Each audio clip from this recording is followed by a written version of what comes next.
mba hampahomby izay fitrandrahana antsokosoko ny fisorohana izay fitrandrahana antsokosoko ny andramena izay dia ilaina ny fijerena akaiky ny lafin'ny lalàna ao anatin'ny fiadivana ny ty sehatra iray ity misy indrindra moa ny sosikevitra izay aroso amin'izay lafin'ny lalàna izay.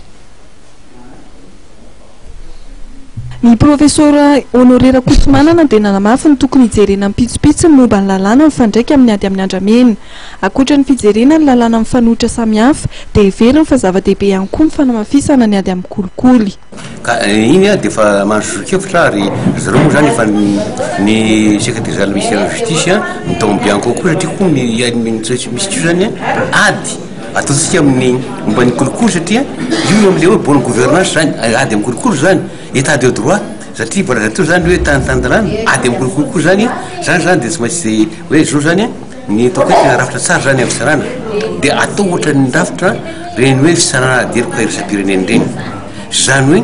ny anarana omena an'ireo le mpanao enquête le mpitrandraka ny heriko isan-karazany zany hoe officier de police judiciaire izy na ataontsika eny dia hoe ny anarana izy na hoe officier de police judiciaire verbalisateur na hoe investigateur na ohatra izy hoe any amin'ny rasiala ny environnement na any amin'ny bianco dia anarana menazy zany tsy mampaniny zany dia reny zany tonga dia rehefa vita ny zavatra rehetra ankoatrany hoe raisina le fanarana na mety ho azo apetraka tsara amin'ny toerana azoana amin'ny tahira azy zany dia amin'izay fotoana zay dia tonga dia hoe manao le hoe acte d'accusation izy na acte de prévention zany hoe tonga dia taratasy fiam-pagnana dia avy eo manao an'le hoe assignation na citation ny tena tokony fiteny raha ohatra amin'ny aderiko dia tokony hoe citation fa ny assignation dia fiteny amin'ny teny amin'ny adomadio zany dia tonga dia entina ny amin'ny mpitsara mpamoaka didy dia amin'izay fotoana zay tsy misy tsony elalelana zany. Ny ministry ny filaminam-bahoaka Randimbisoa Blaise Richard izay nilaza fa hanamafy ny hetsika tanterahan'izy ireo entina hamingorana ny fitrandrahana tsokosoko ny andramena ary manohana ny tokony hijerena ny lalàna izay misy fanoherana ny tenany. Manana andraikitra ngezabe mihitsy ny ministère ny filaminam-bahoaka amin'ny ady miresaka boîte de rose ohatra fotsiny zao nazahoana nireny saisie tany ivelany dia miasa miaraka amin'ny Interpol zay manana le hoe Interpol zay miara-miasa ministère na affaires étrangères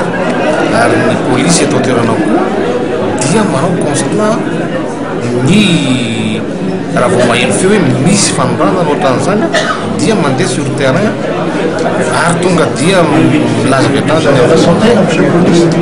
zay ny tena mafimafy ny andro miandany satria araka raha malala fa n'olona manao boîte de rose tsy dia olona kely mafimafy ady ny miaratsiny avy fa olona azo azy hoe gros bonnet daholo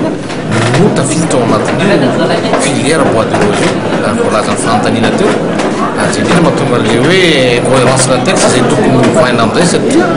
manjary lasa le olona na le filazany Rakotomanana Honoré teo le hoe